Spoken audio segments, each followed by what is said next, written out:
Oral questions. Questions orales. The Honourable Leader of the Opposition. Plus de coûts, plus de taxes.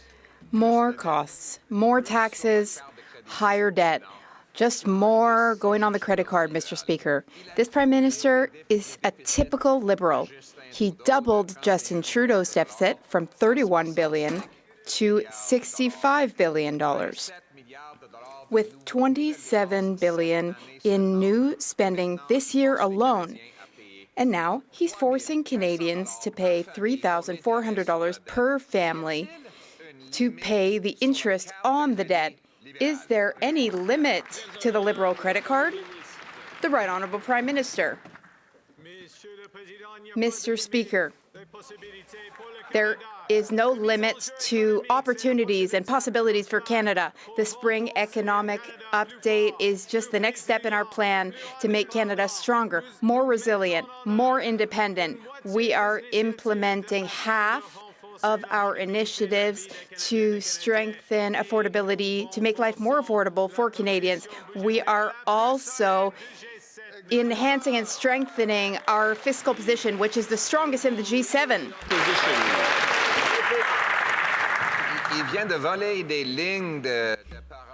He just stole Justin Trudeau's talking lines. But he doubled just Mr. Trudeau's deficit. This Prime Minister has given Canadians the worst food inflation in the G7. His costly credit card budget is making Canadians pay $60 billion on debt service charges, more than we spend on GST or on health care. So the government is spending more on bankers than it is on nurses and doctors. Why? The Right Honourable Prime Minister. Mr. Speaker, I understand why the opposition leader seems obsessed with the former Prime Minister. He's obsessed with the past. This government is focusing on the future, though, the future of this great country. We have a plan to strengthen the second fastest economic growth in the G7, and we have the best fiscal position of the entire G7. We are building a strong Canada for all, Mr. Speaker. Mr. Speaker, it's just that this Liberal Prime Minister has gone from writing Justin Trudeau's policies to plagiarizing his talking points. Actually, that's not fair to Justin Trudeau. This Liberal Prime Minister has done the impossible, and that is he has doubled the deficit that Trudeau left behind. More cost, more debt, more taxes, more on the national credit card, and more interest payments for Canadians. So once again, with Canadians spending $3,000 per family on interest for the debt, is there any limit on the Liberal credit card? The Right Honourable Prime Minister. Mr. Speaker, in the face of a tariff war, in the face of an actual war, this government has reduced the deficit by $11 billion. This government has reduced the level of debt across the entire forecast horizon. This government is on track to deliver $60 billion of savings for Canadians. This government's on track to reduce spending on consultants by 20%. This government will build Canada strong. Hear, hear. The Honourable Leader of the Opposition. Mr. Speaker, the deficit Justin Trudeau had provided for this year was $31 billion. Yesterday, the Liberal Prime Minister provided a deficit of $65 billion. 65 is bigger than 31. Yes. And if you read, I know I'll speak slowly for the Liberal mathematicians on the other side of the House, because as the Globe and Mail said, in the upside-down land of the Liberals, a spending spree is a spending cut. Blowing a windfall of billions of dollars is prudent, and failing to prepare for a fiscal storm is, well, just good.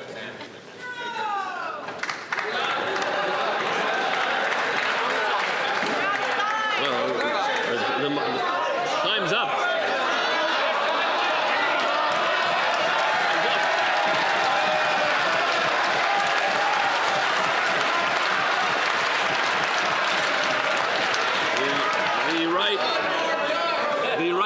Honourable Prime Minister.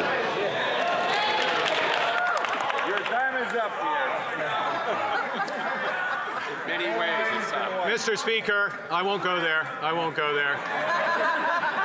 Mr. Speaker, this government's focused on affordability. Half of the measures in the update are to make life more affordable Canadians.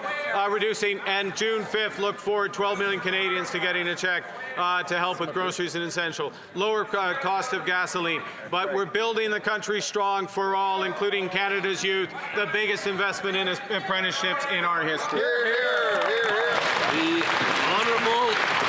Honourable Leader of the Opposition. These Liberals are like the Bourbon Dynasty. They learn nothing and they forget nothing. Over the last decade, they told us that if we racked up the credit card, that somehow it would grow the economy. What did we get? We got the worst growth in the G7, the highest housing costs in the G7, the worst household debt in the G7, the worst investment per worker in the G7. And now it's deja vu all over again with the Prime Minister repeating exactly the same policies. More debt, more costs, more taxes. He's just another Liberal. Will this Prime Minister recognize that Canadians are paying for his mistakes? The Right Honourable Prime Minister.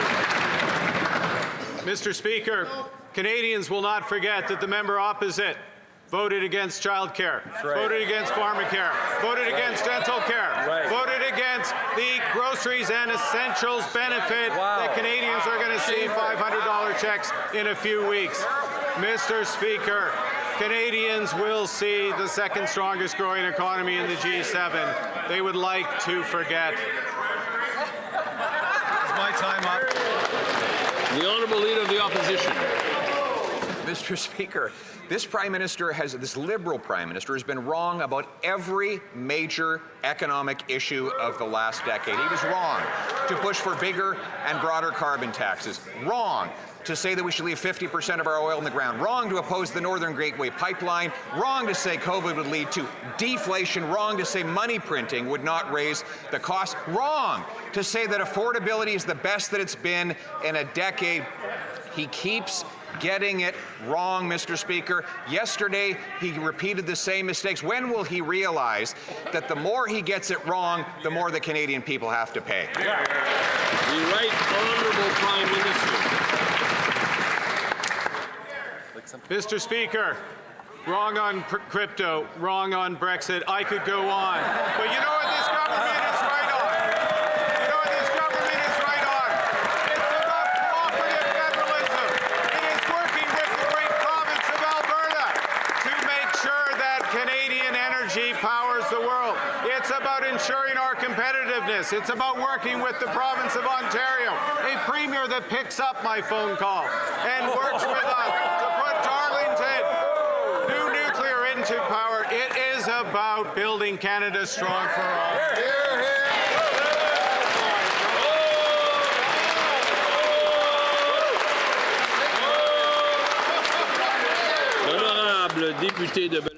The Honourable Member for Belleuil-Chambly. Mr. Speaker, these past few days, the Prime Minister claimed that 85% of Canadian exports to the U.S. were protected under CUSMA and that tariffs that are applied to Canada are among the lowest that the U.S.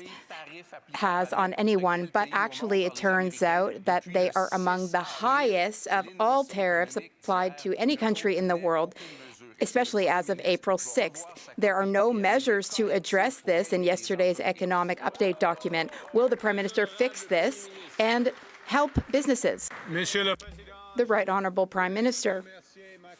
Mr. Speaker, I thank my colleague for his question and for his interest in this situation. The government is currently working on measures to help workers and businesses in the steel, aluminum, copper, and derivative product industries, and we will announce those measures in the coming days. The Honourable Member for Belleuil-Chambly. Mr. Speaker, that sounds like a good news, but we need to be careful because on April 6th, the United States changed how they calculate tariffs, I asked the Prime Minister whether he would take action. Radio silence. Then I asked him again the following week, and he told me that there would be measures to support businesses in the economic update. There were no such measures. So can I believe him this time? The Right Honourable Prime Minister. Mr. Speaker, it's always a good idea to believe what the Prime Minister of Canada says. The Honourable Member for Belleuil-Chambly. Mr. Speaker, we lived through 10 years of Justin Trudeau. So, what I deeply hope is for the Prime Minister to take the hand I extended to him in a press conference earlier today. Setting aside partisanship or putting on a show at Parliament, we need to focus on this extreme distress of businesses. We want these businesses who are hit hard by American tariffs to receive significant immediate relief. The Right Honourable Prime Minister. Mr. Speaker, myself and the Minister of Industry and our other colleagues, we guarantee Canadian businesses and workers who are impacted by new American threats and new tariff calculations, we guarantee them that the action we will take to help them will be enough, more than enough, and it will be swift. This Prime Minister is just another costly Liberal. He gave himself a gold medal for the highest deficit outside of COVID in Canadian history in his November budget. Yesterday, he gave himself a silver medal for having the second highest with his credit card budget. He spends more tax dollars for the interest on his debt than what goes to provinces in healthcare transfers. Why is this Liberal Prime Minister's priorities always to make bankers, bondholders, and Brookfield richer? The Honourable Minister of Jobs and Families. I have great news for skilled workers all across this country and everybody who wants to join the skilled trades. A $6 billion investment in getting people into the trades, helping apprentices right now finish their training with up to $16,000 in support, and making sure employers have the support to hire their workers. In fact, Robert Kucherin from the Canadian Building Trades Union says it's a strong statement of support and respect for Canada's skilled trades workers. I guess I'll vote against those workers too, eh?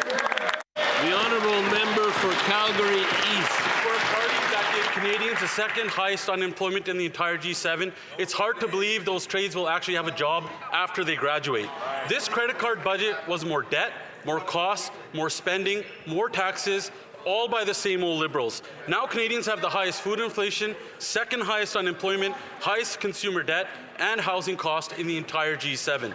Will this costly Liberal Prime Minister just finally admit he's a worse money manager than Justin Trudeau was? The Honourable Minister of Jobs and Families.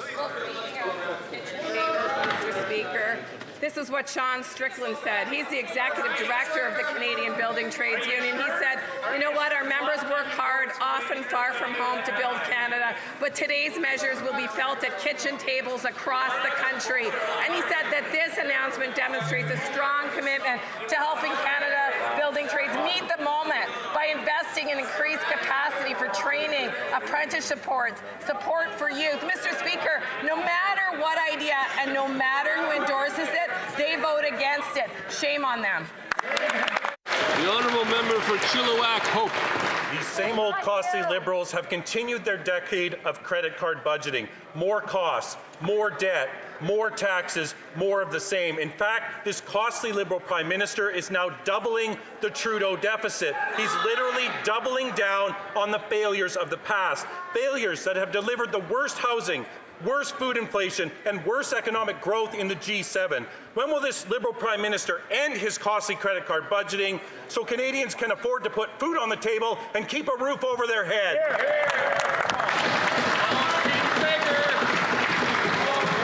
The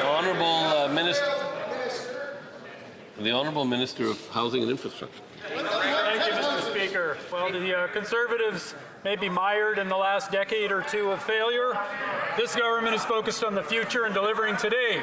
Mr. Speaker, this spring update this spring update, Mr. Speaker, has an incredible opportunity for young Canadians. Up to 100,000 Canadians will have access to training and support to build the affordable homes, the community infrastructure that this country needs to build Canada strong. Thank you. The honourable member for Chilliwack Hope. Mr. Speaker, I understand why that minister wouldn't want to talk about the past, given his horrendous record on housing in the city of Vancouver. Mr. Speaker, it's the same old story with these same old Liberals. Even Liberal-friendly columnists like Andrew Coyne have finally taken notice, saying Canada's new government is no more interested in arresting our economic decline than Canada's old government. Canadians are maxed out. They can't afford the same reckless Liberal policies of the last decade. So why have the Liberals doubled Justin Trudeau's deficit, doubled down on the costly credit card budgeting, and forced Canadians to pay more for gas, groceries, and housing?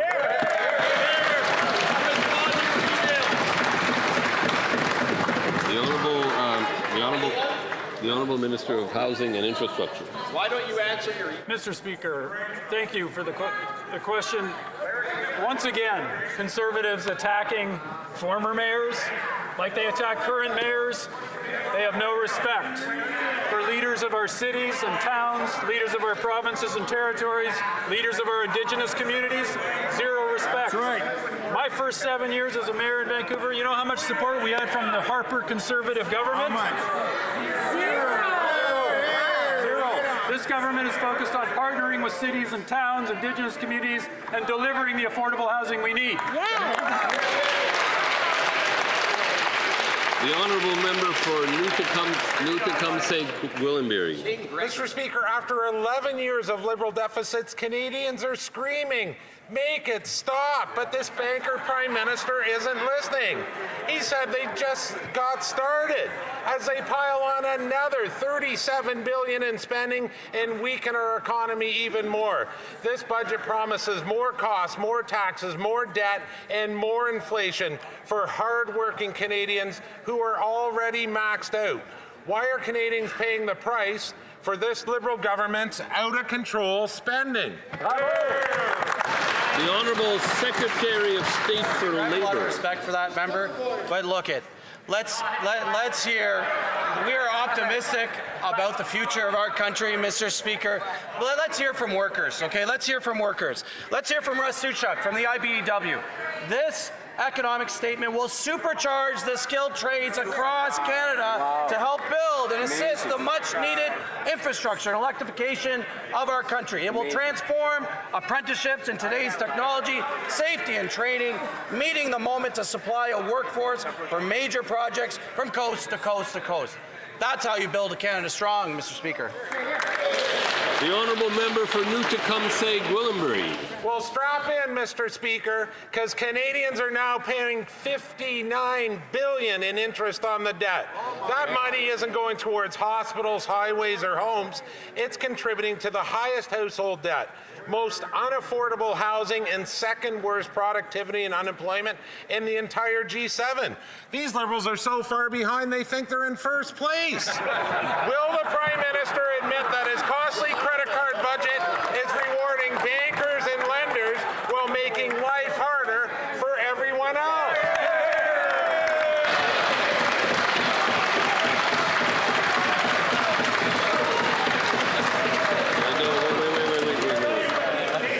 The Honourable Secretary of State for Labour.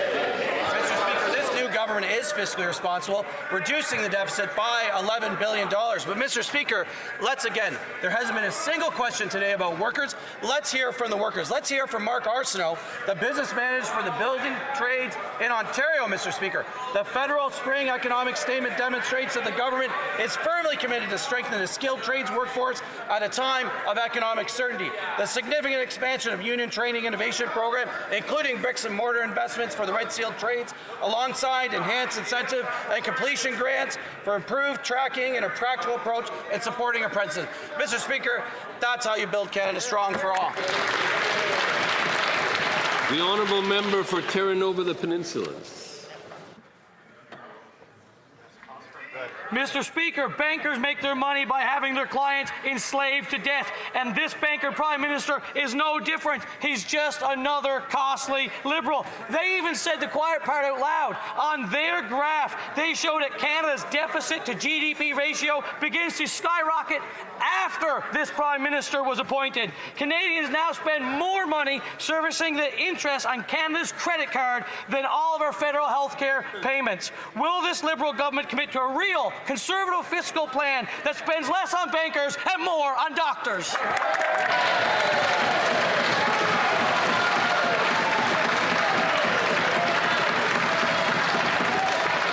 The Honourable Minister of Fisheries and Oceans. Thank you, Mr. Speaker. While the member opposite, Conservative member from Newfoundland and Labrador, reads his prepared notes and likes his bit of theatre, the people of Newfoundland and Labrador are interested in the nearly $1 billion investment in small craft harbors. And that's just the beginning. It's time this member listens to his constituents and puts the work first. The theatrics can come in the school play.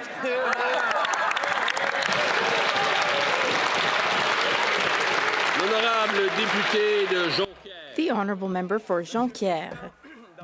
Mr. Speaker, in its economic update, Ottawa is investing $6 billion in workforce training for the construction industry.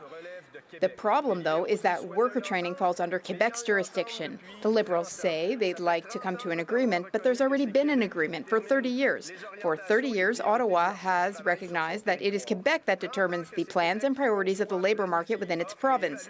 For 30 years, Quebec has been designing, planning, delivering, and evaluating tailored employment and training measures and services. In short, here's the question: will the government immediately transfer Quebec's share to Quebec unconditionally? The Honourable Minister of Government Transformation. Thank you very much, Mr. Speaker, and I thank my colleague for his question.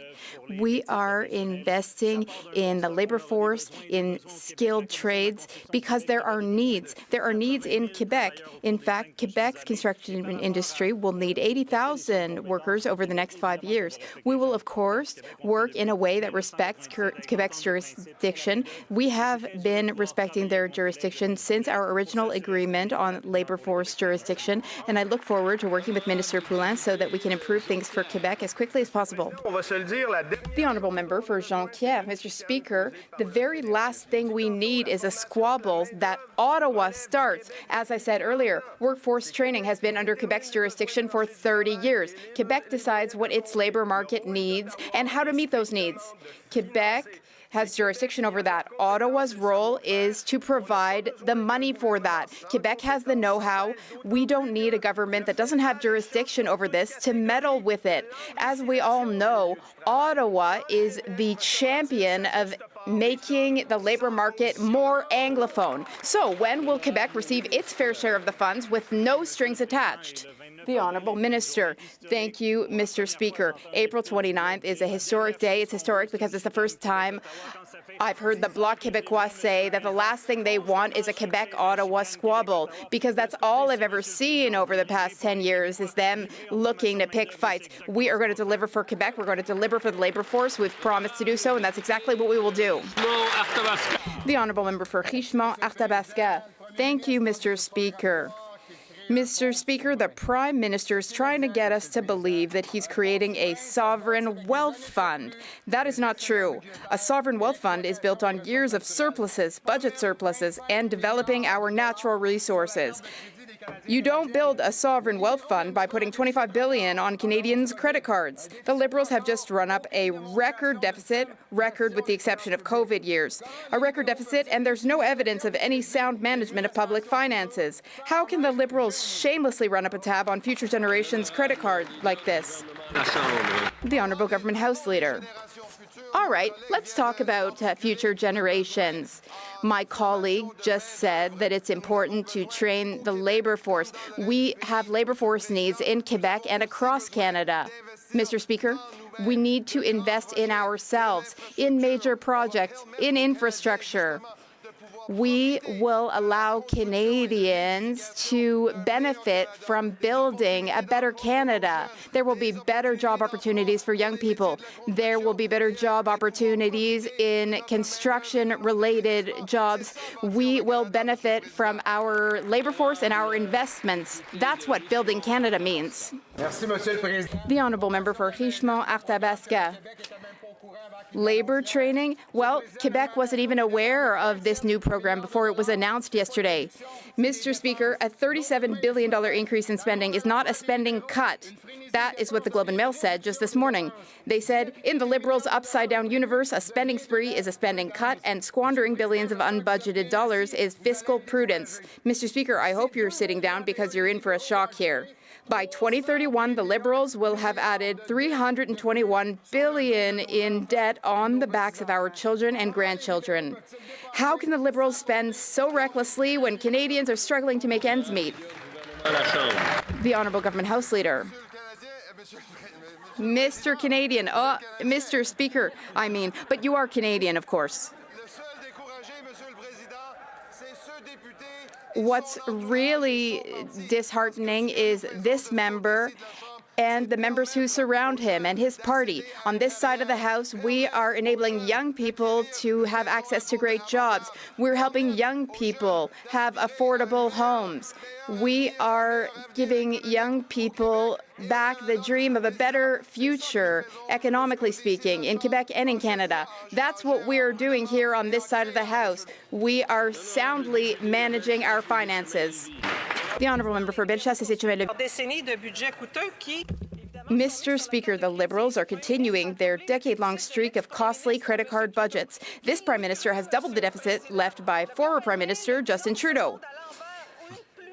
Who could have even believed this upside-down universe where this government's spending spree is being portrayed as prudence? The Liberals are spending more, but Canadians are getting less. When will this Prime Minister put an end to his costly budget so that Canadians can make ends meet? The Honourable Minister of Industry. Thank you, Mr. Speaker. We are building a strong economy, and the data backs that up. We have the second fastest economic growth in the G7. We also have the strongest economic situation in the G7. What are we doing? We're taking action to help workers and businesses impacted by the tariff war. We're building a sovereign wealth fund for economic nationalism. That's exactly what Quebec did in the 60s when we decided to be masters of our own province. This is our vision. It shows that we can defend ourselves and create prosperity in Canada. The honourable member for Bellechasse-Saint-Jean-Lévis. Well, the way they've chosen to do this is not right. The Prime Minister is continuing the same boring policies as his predecessor. Economists are sounding the alarm. Without strong measures to boost productivity, the debt-to-GDP ratio will rise to a breaking point, Mr. Speaker. And we're already experiencing the worst food inflation in the G7. Why are the Liberals stubbornly sticking to this path that forces Canadians to pay more for gas, groceries and housing when nothing's changed in the past 10 years? The Honourable Minister of Industry. I think my Conservative colleagues are not understanding the urgency for the Canadian economy. Well, they would just look at this trade war and twiddle their thumbs. And what we're doing is lowering operational expenses for the government to spend less on one end, and at the same time we're investing in everything that is capital expenditures. So everything is working, and the IMF has confirmed this, and we're going to continue to create prosperity in our country. The honourable member for Montmorency-Charlevoix. Mr. Speaker, the more things change, the more things stay the same. These Liberals have doubled the deficit in 1 year. The former Prime Minister, a drama teacher, was talking about a $35 billion deficit. Now with this economic savvy Prime Minister, the deficit is nearly $65 billion. It's more tax and more on Canadians' credit cards and more debt. The cost of servicing this debt alone is higher than the total amount of healthcare transfers for all provinces. Why is it with these Liberals there's always more spending, more tax, and more risks with the money of Canadians? The Honourable Secretary of State. Mr. Speaker, In the economic update from yesterday, we've proposed to invest more than $6 million to hire skilled young people. These are new workers that will help us to build a strong Canada and implement strong projects. We're investing in our young people in our country, and I hope the members across the way will support this plan that was presented yesterday. The honourable member for Hamilton West, Ancaster Dundas. Thank you, Mr. Speaker. Our government is making generational investments in major infrastructure projects that will support Canada's economic future. Within 8 years, Canada will need more than 1.4 million additional workers. Listen to that noise. So disrespectful to Canadians. Canada needs more gold. I know it's tempting. I know.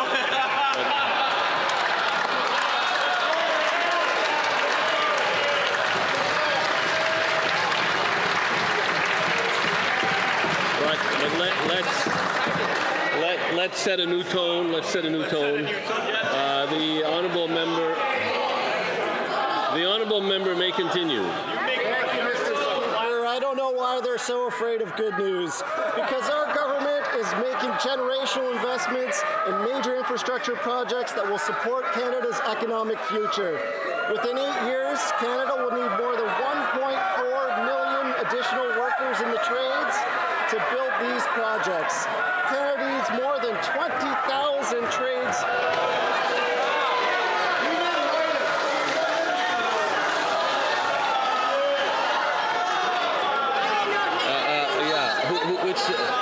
I don't see any minister standing.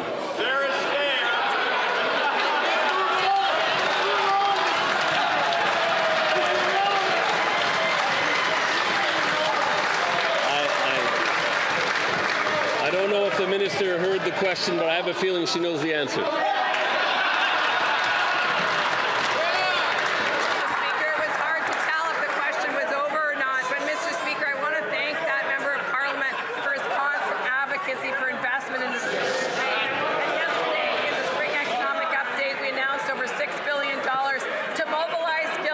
Workers, up to 100,000 new opportunities for young workers across this country, 16,000 income top-up for apprentices, helping them get through that training pipeline, support for employers to make sure they can hire those apprentices.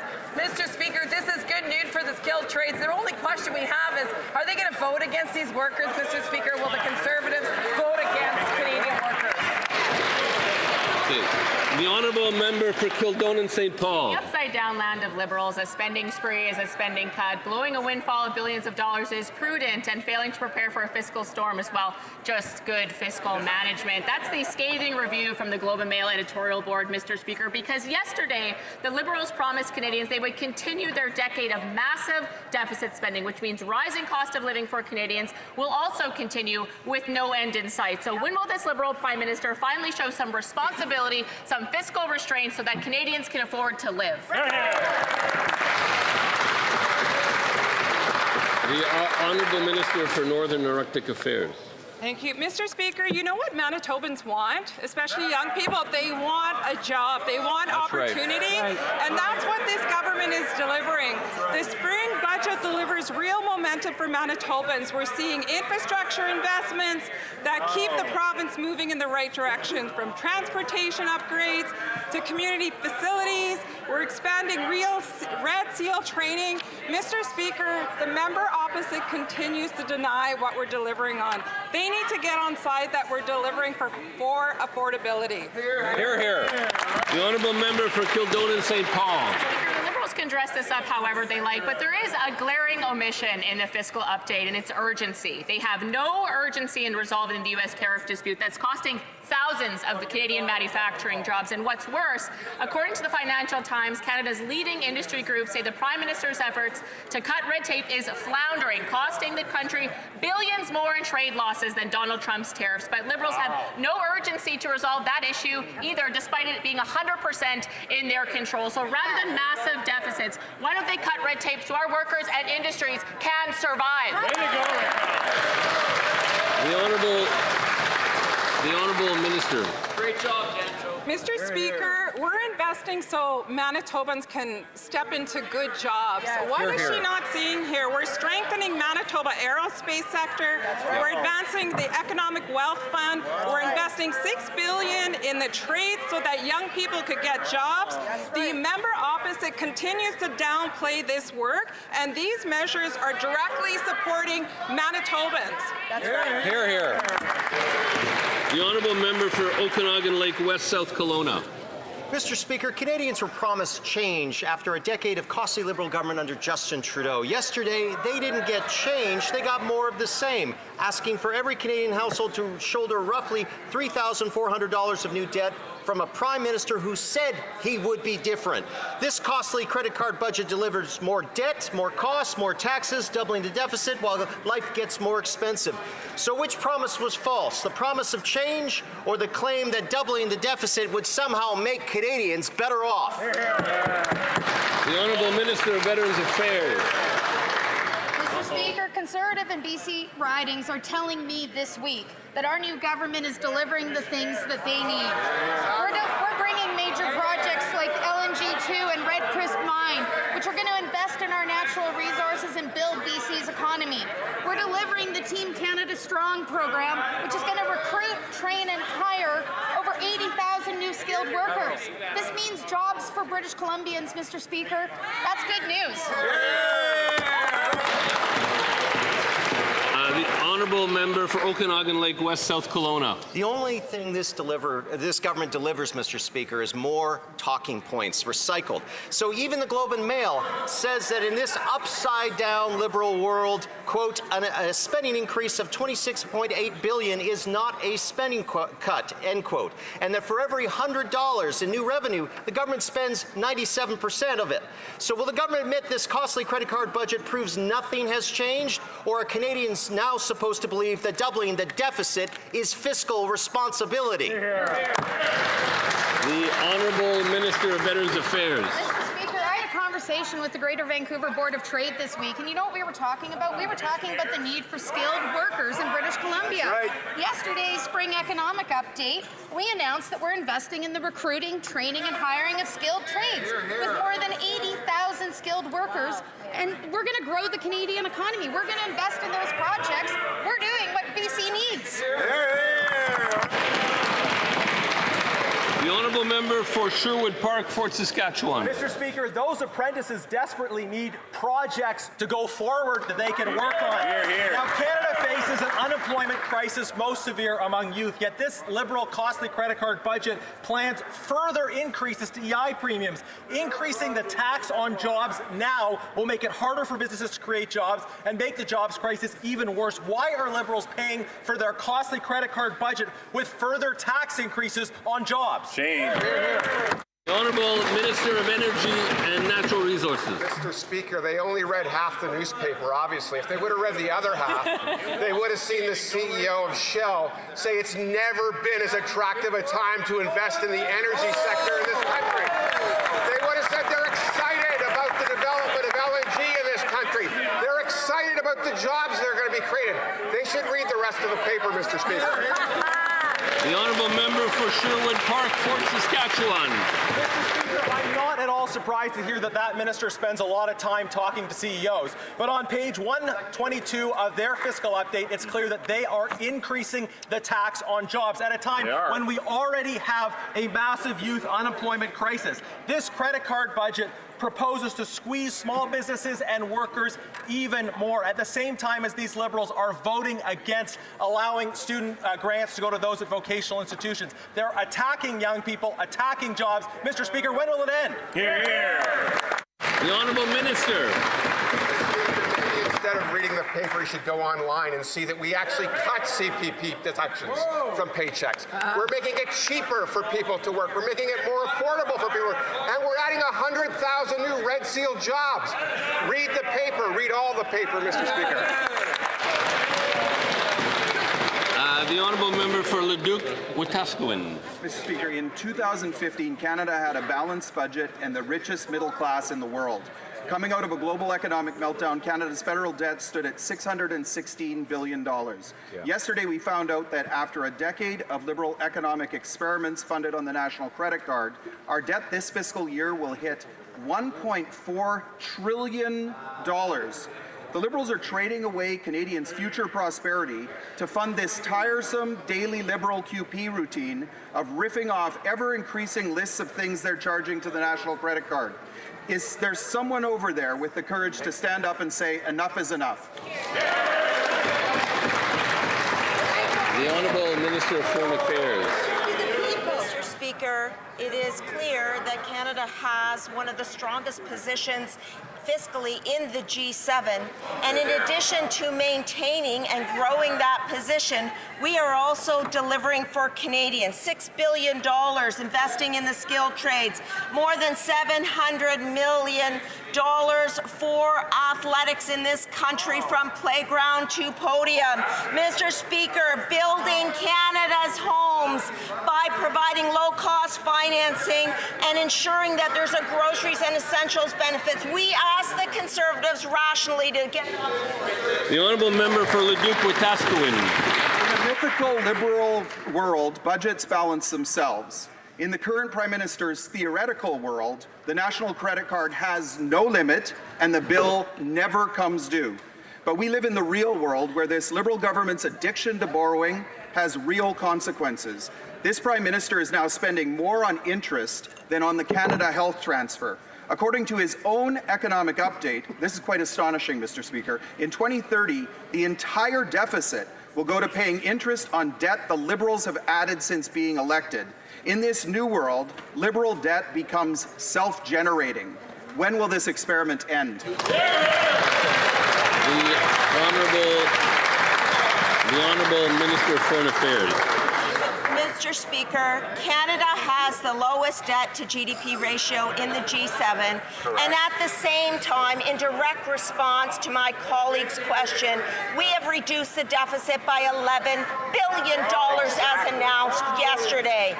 And one thing that the Conservatives have failed to do is to vote for Canadians, vote for dental care, vote for pharmacare, vote for the groceries and essentials benefit, vote for housing, vote for supporting school food lunch programs on a permanent basis. I ask them, get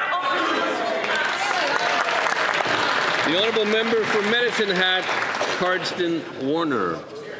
Mr. Speaker, no matter how much lipstick they put on this budget, a pig is still a pig. Liberals' costly credit... I mean, you know, I think, you know, something is unparliamentary if it creates disorder. I think that kind of language, you know, has a tendency to create disorder. Perhaps the member could use other language. The Liberals' costly credit card budget is more of the same, Mr. Speaker. More debt, more spending, more taxes, and higher inflation. The Prime Minister has doubled previous annual deficits, and yet still added $54 billion in new spending, with $59 billion now costing Canadians in credit card or in debt interest charges to cover it. His $25 billion sovereign debt fund is just another deception. When will the Prime Minister set aside his illusions and his deficit and bring this deficit under control so Canadians can afford to live? The Honourable Parliamentary Secretary to the Minister of Finance. Mr. Speaker, I know it's a lot to ask, but if the Conservatives could finally give up their infatuation with our former Prime Minister and just face reality for once. Canada is strong and resilient and only getting more so under this government's leadership. The evidence is in the spring economic update, $11 billion less in the deficit. The fiscal track with the declining deficit to GDP. Operating expenses being managed responsibly. Canada has tripled the job creation, doubled the foreign direct investment per capita than U.S. counterparts, the most competitive tax rate in the G7 and the strongest fiscal position. The Honourable Member for Bourassa. Mr. Speaker, over the past year, Canadians have had to adapt to a rapidly changing world, a world that is more unpredictable, more complex, more unstable, and much more expensive. Last fall, on this side of the House, we responded to these changes with a solid budget for 2025, a plan that aimed at building a stronger, more resilient Canadian economy, thus reducing costs for Canadians. Yesterday's economic update is the next step in this plan to truly continue the work. Could the Minister of Government Transformation explain how this update builds on progress already made? The Honourable Minister. Thank you very much, Mr. Speaker. I'd like to thank the member for Bourassa for his question. Yesterday, the Finance Minister presented a plan for a strong Canada, and it involves the grocery benefit, which will help 12 million Canadians, and they'll receive their first payment on June 5th. It's involving skilled trades support and more than 100 million to support 60,000 jobs across the country. We have a prudent and responsible plan. Thank you. The honourable member for Leeds, Grenville, Thousand Islands, Rideau Lakes. This Liberal Prime Minister's costly budget is going to add another $37 billion in new debt this year, continuing his Liberal predecessor's tradition of borrowing and spending. What's worse is that interest alone on the national debt will be an additional $59 billion this year, which is $3,400 for every Canadian who's already struggling with the rising prices of gas and groceries and housing. This Prime Minister has the opportunity to show he's not just another Liberal. Will he instead break from type and offer relief and affordability for Canadians? The Honourable Secretary of State for Financial Institutions. Mr. Speaker, while the former Prime Minister lives rent-free in their heads, this Prime Minister is focused on an economy for all Canadians. That's why yesterday's spring economic update, we announced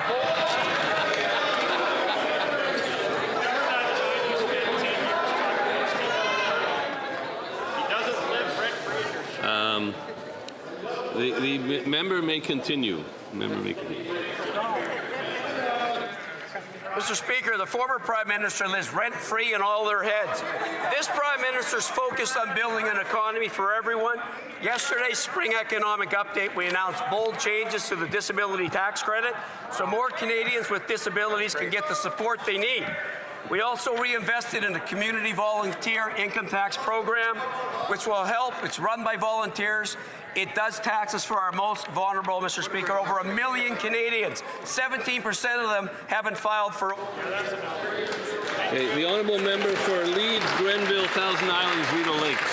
The reality is that with this Liberal Prime Minister, and just like his Liberal predecessor, Canadians are struggling now more than ever. Groceries, gas, homes have never been more expensive. And don't take my word for it. The Globe and Mail said in a scathing review, quote, Canada's new government is no more interested in arresting our economic decline than Canada's old government, end quote. We should be the richest. We should be the most affordable country on earth. But instead, they're borrowing today and making Canadians of future generations pay it back. Why won't they deliver relief? The Honourable Minister of Artificial Intelligence and Digital Innovation.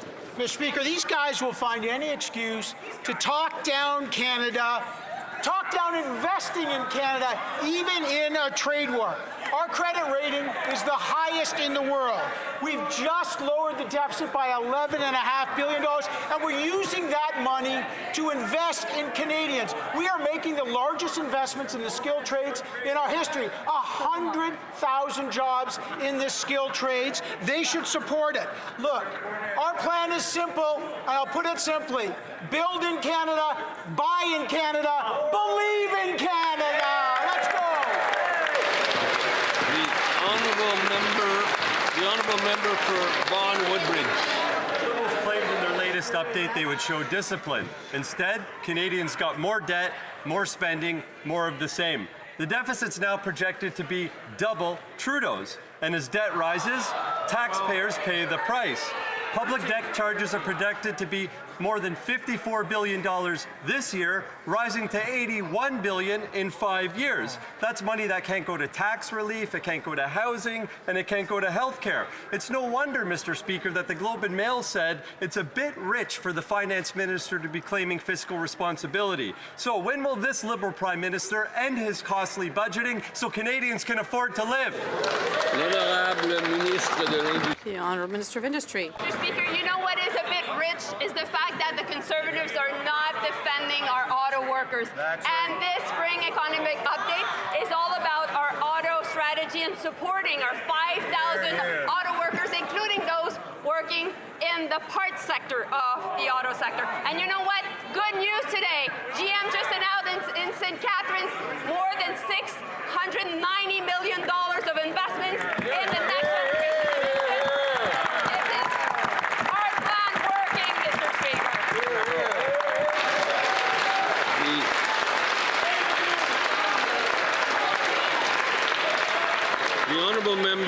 The honourable member for Richmond East, Steveston. Mr. Speaker, respecting the spirit of truth and reconciliation, Richmond residents in my hometown are seeking clarity following last summer's Cowichan decision and recent federal agreements with First Nations in British Columbia. To dispel this misinformation, it's important that we continue to provide clear, factual information and constructive leadership as Canada moves forward with the important work of advancing reconciliation. Can the Prime Minister outline the government's position and explain how the government is working collaboratively to uphold reconciliation while protecting private property rights for residents and businesses? The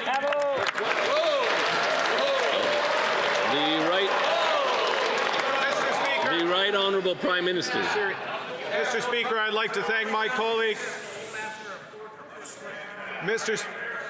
Important question that has been a subject of debate, so it's very important to hear the answer. The Right Honourable Prime Minister. Thank you, Mr. Speaker.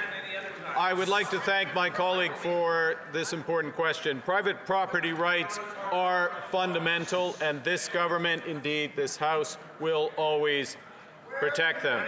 This government fundamentally disagrees with the BC Supreme Court's decision on Cowichan. We immediately appealed that decision alongside the government of BC, the City of Richmond, and other First Nations. We will always advance viable legal arguments to protect private property. Federal agreements, including agreements about Aboriginal title, have always and will always protect private property. No modern treaty, negotiated agreement, or federal approach.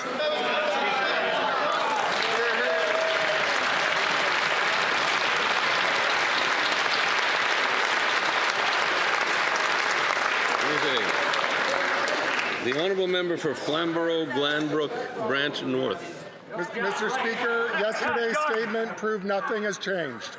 More debt, more costs, more spending, more taxes, more of the same. The worst housing costs, worst growth, and worst food inflation in the G7. As the Globe and Mail said, this new government has no interest in arresting our economic decline. Why have the Liberals doubled Justin Trudeau's deficit, doubled down on costly credit card budgeting, forcing Canadians to pay more for gas, groceries, and housing? Government House Leader. Well, as we conclude this question period with about 32 identical questions from the Conservative Party straight off of the Leader of the Opposition's desk, let's conclude it this way. Every time we propose what that member purports to want, lower costs, lower prices, higher salaries, new dental care, new social programs, every single support, they're against it, Mr. Speaker. We're for it. We're going to go back and do the work of building Canada strong. They're going to go write a new question for tomorrow.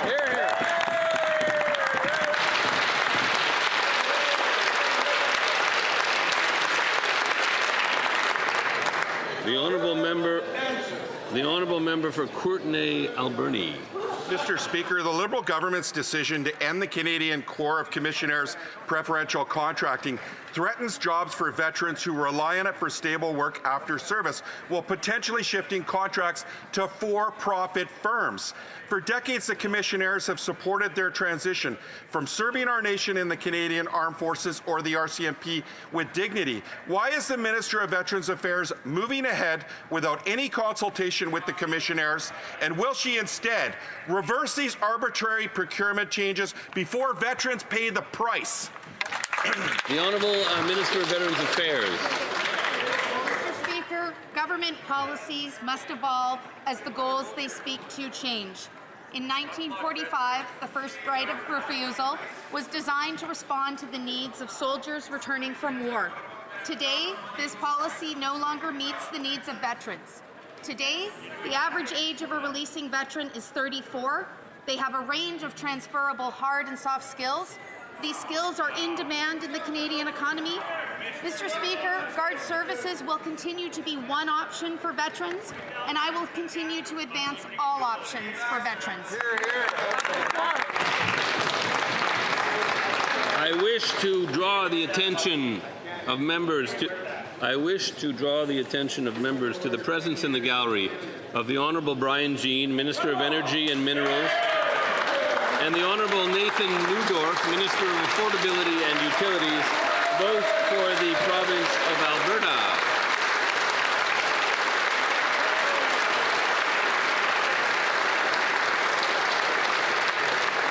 I would also draw the attention of members to the presence in the gallery of the finalists of the 2026 Shaughnessy Cohen Prize for Political Writing: Don Gilmore, Maggie Helwig, Brian Stewart, Ira Wells, and Karen Wells.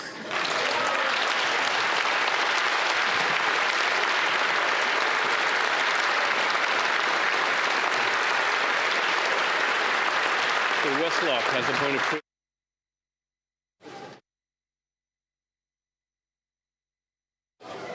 Is he going to go now? I believe the honourable member for Peace River Westlock has a point of privilege.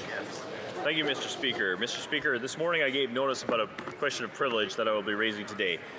This question arises from the reporting obligations of the Minister of International Trade, specifically the requirement under the Order in Council that annual reports be tabled in each House of Parliament by the Minister of Trade.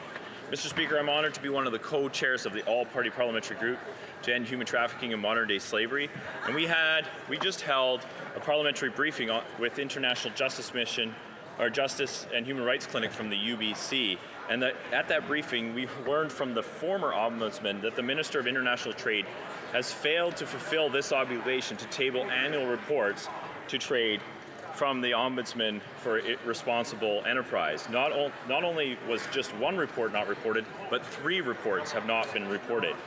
I want to be clear. What we are discussing here is the annual reports of an entity empowered by the Crown to respond to potential victims of exploitation, forced labor, and modern slavery being committed by Canadian companies operating in other countries.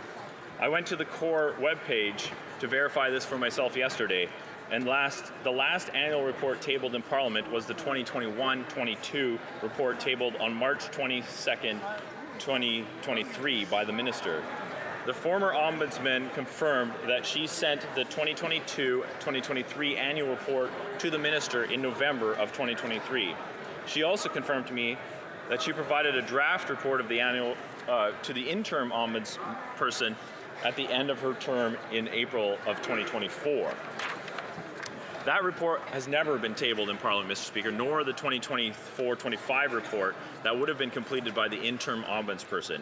Furthermore, the Minister has left this position unfilled for over a year, and I doubt that we'll see a report later this year.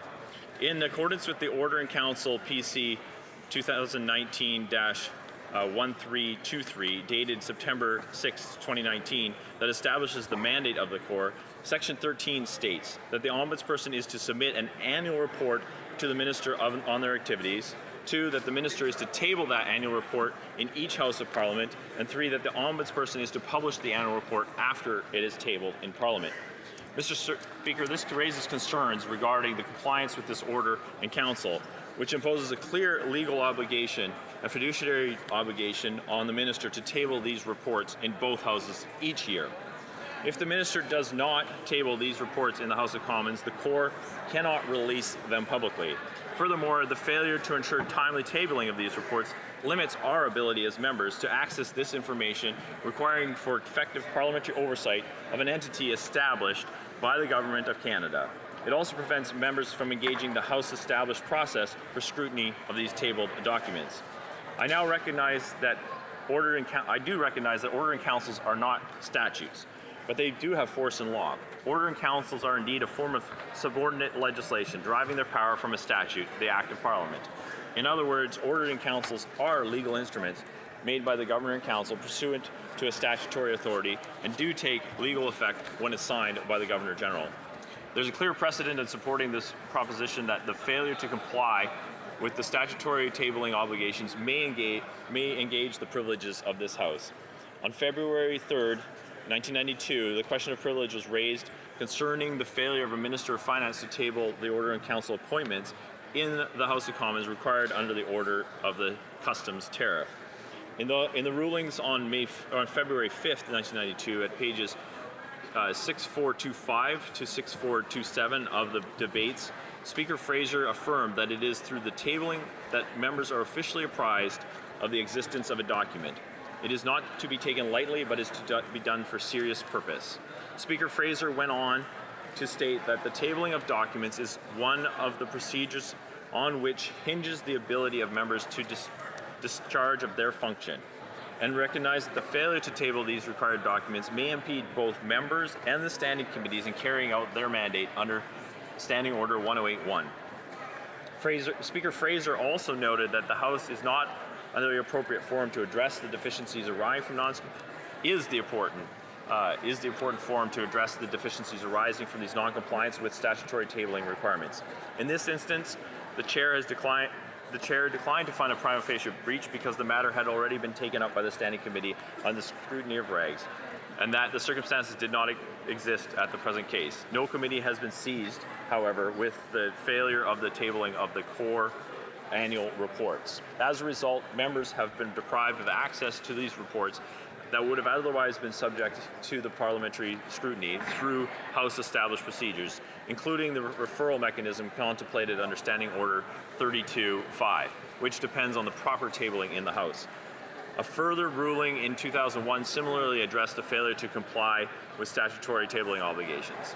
In that case, the chair observed that there were statutory deadlines where they exist. The prima facie finding of contempt would have been more readily supportable, as a member's ability to scrutinize the government's action is directly affected by compliance with tabling requirements. The chair also emphasized that the tabling obligations are central to the Parliament's ability to function. Unlike that circumstance, the present case involves a recurring statutory obligation to table annual reports. The concern here is not an isolated delay, but an ongoing failure to ensure that Parliament is kept informed of the mechanism that is established. In this situation, I would remind members that we are not discussing annual reports just addressing potential situations of exploitation, forced labor, and modern-day slavery being committed by Canadian companies operating in other countries. I am sure that every member of this House would agree that we need to have access to these annual reports that the Minister is obligated to table in the House of Commons and has failed to do so for 3 years. The effect of this failure is to limit members' access to information required for effective parliamentary oversight of an entity established by the Government of Canada, and to frustrate the operations of this House's own procedures for examining these reports. It is on that basis, Mr. Speaker, that I submit that this matter engages the privileges of this House, and I respectfully ask that you find a prima facie question of privilege, on which point I am prepared to move the appropriate motion. Thank you, Mr. Speaker.